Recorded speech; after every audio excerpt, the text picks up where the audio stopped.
दोस्तों नमस्कार। आशा करता हूँ आप सभी लोग बहुत अच्छे से होंगे। दोस्तों आज मैं आपको एक जो कहानी सुना रहा हूँ, वो कहानी एक लकड़हारे की है। तो दोस्तों बिना किसी देरी के शुरू करते हैं आज की कहानी। दोस्तों एक गाँव में एक गरीब लकड़हारा रहता था। वो जंगल में जाता, लकड़ियाँ काटता और लकड़ियाँ काटने के बाद में जो कुछ उसे मिलता, लकड़ियों को शहर में जाकर बेच देता। इसी प्रकार वो अपना जीवन यापन चला रहा था।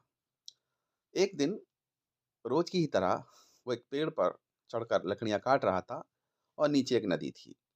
अचानक उसके हाथ से उसकी कुल्हाड़ी छूट जाती है और नदी में जा गिरती है। वो उतर के नीचे आता है, नदी में गोता मारता है, अंदर जाता है और अपनी कुल्हाड़ी को ढूंढता है।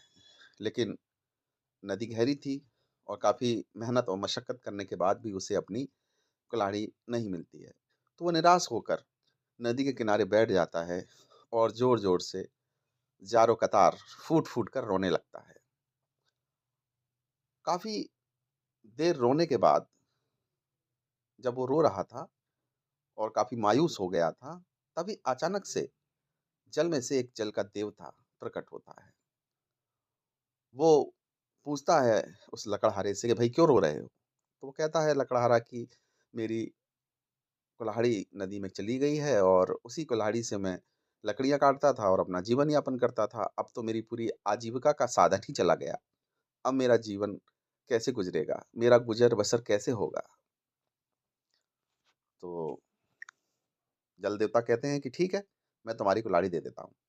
वो पानी में अंदर जाते हैं और डुबकी मारते हैं और अंदर से एक सोने की कुल्हाड़ी सुंदर लेके बाहर निकलते हैं।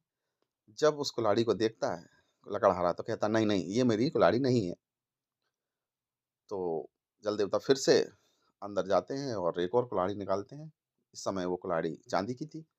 बोले ये कुल्हाड़ी है? बोले नहीं, नहीं मेरी ये कुल्हाड़ी नहीं है। फिर से वो पानी के अंदर जाते हैं और उसकी जो लोहे की कुल्हाड़ी थी वो लेकर बाहर आते हैं। उस कुल्हाड़ी को देख के लकड़हारा कहता बिल्कुल, यही मेरी कुल्हाड़ी है। जल देवता उस लकड़हारे की बात से इतना प्रसन्न होते हैं कि वो उसे तीनों कुल्हाड़ियाँ दे देते हैं। लोहे की कुल्हाड़ी तो उसकी थी ही और चांदी और सोने की भी कुल्हाड़ी उसे दे देते हैं। बोले कि मैं तुम्हारी ईमानदारी से प्रसन्न हूँ, तीनों कुल्हाड़ियाँ ले जाओ। घर आके वो लकड़हारा अपने पड़ोसी को ये बात बताता है। पड़ोसी भी लकड़हारा ही था। तो लकड़हारा जो पड़ोसी था, वो सुनता है उसकी बात को, कहता है क्यों ना मैं भी जंगल में जाऊँ, उसी नदी पे लकड़ी काटूँ और अपनी कुल्हाड़ी को पानी में डाल दूँ, तो ज़रूर मुझे भी वो जल देवता प्रकट होकर इसी प्रकार से पुरस्कृत करेंगे, सोने और चांदी की कुल्हाड़ी से। अगले दिन वो भी उसी पेड़ पे चढ़ के नदी के ऊपर लकड़ियाँ काटता है और जानबूझ के अपनी कुल्हाड़ी को नदी में टपका देता है और नीचे उतर के रोने लगता है। उसका करुण रुदन सुनकर जल देवता प्रकट होते हैं, पूछते हैं भाई क्या बात है? लकड़हारा पूरी बात बताता है कि ऐसे-ऐसे बात है, मैं लकड़हारा हूँ और मेरी नदी में कुल्हाड़ी चली गई है, कृपया मेरी मदद करें। तो जल देवता जाते हैं और सोने की कुल्हाड़ी के साथ प्रकट होते हैं। तो लकड़हारा उस सोने की कुल्हाड़ी देखकर एकदम चिल्ला के कहता हाँ, हाँ, यही मेरी कुल्हाड़ी है।